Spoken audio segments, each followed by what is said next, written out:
హనుమాన్ జయంతి సందర్భంగా ఆయన పుట్టినరోజు సందర్భంగా స్వామివారికి వడలు కానీ వడమాల కానీ ఇలా సమర్పిస్తుంటారు. వాటిని చిన్న చిన్నగా ఎలా తయారు చేసుకోవాలో, వీటిని వడమాలగా చిట్టి చిట్టిగా తక్కువ పిండితోని ఎలా తయారు చేసుకోవాలో చూసేద్దాం.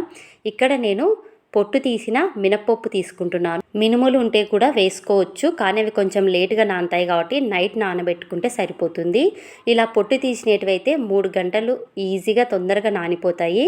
వీటిని ఒక 3 గంటల పాటు నీట్గా కడిగేసుకొని నానబెట్టేసుకొని పక్కన పెట్టేసుకున్నామంటే మనకి వడలు అనేది నానిపోతాయి.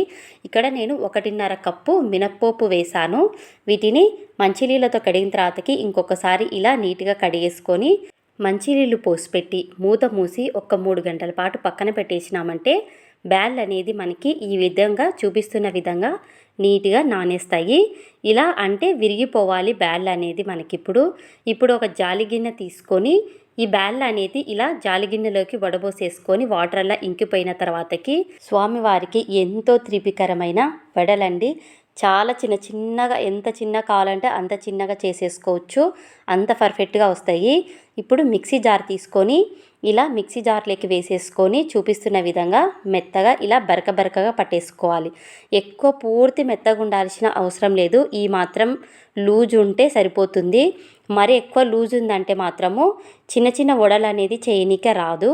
అంతా ఒక గిన్నెలోకి మిక్సీలో నుంచి ఒక గిన్నెలోకి తీసుకున్న తర్వాతకి ఇందులో వేయాల్సిన ముఖ్యమైన వచ్చేసి మిరియాల పొడి అలాగే తగినంత సాల్ట్ వేసేసుకొని చిటికెడంతా వంట సోడా వేసేసుకొని వీటిని మొత్తం అంతా కలిసేలా కలిపేసుకోవాలి.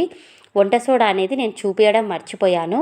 మొత్తం అంతా కలిపేసుకున్న తర్వాతకి 1-2 నిమిషాల పాటు మూత మూసి కొద్దిగా పక్కన పెట్టేసుకున్నామంటే పిండి అనేది మనకి కొంచెం ఉబ్బినట్టు అవుతుంది.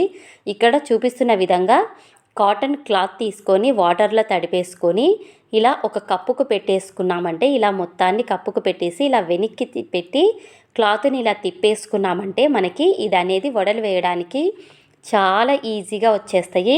నువ్వు ఎంత చిన్న వడలన్నా చెయ్యి, చాలా ఈజీగా వచ్చేస్తాయి. ఇలా జస్ట్ చేతో కానీ తీసివేయచ్చు, లేదా చేయి కాలుతుంది అనుకుంటే అలాగే ఆయిల్లోకి పెట్టి వేసేస్తే కూడా పడిపోతుంది మనకి చిన్న వడ అనేది. చూడండి 3 వేళ్ళతో తీసుకున్నాను నేను, ఎక్కువ పిండి కూడా నేను తీసుకోలేదు. ఈజీగా వచ్చేస్తుంది.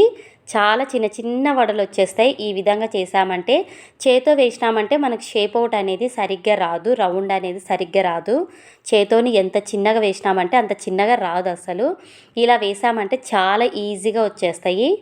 ఇలా ఒక్కొక్కటిగా మళ్ళీ వడ వేసి ఇందులో వేసిన తర్వాతకి కొంచెం చేతోని తడి అనుకుంటూ ఆ క్లాత్కి కొంచెం మళ్ళీ తడి అనుకుంటూ చేతిలో కొద్దిగా తడి అనుకుంటూ పిండి అందులో పెట్టి వేస్తూ ఉంటే ఈజీగా వచ్చేస్తాయండి. ఇవి 2 వైపులా ఈ మాత్రం కాలితే సరిపోతుంది.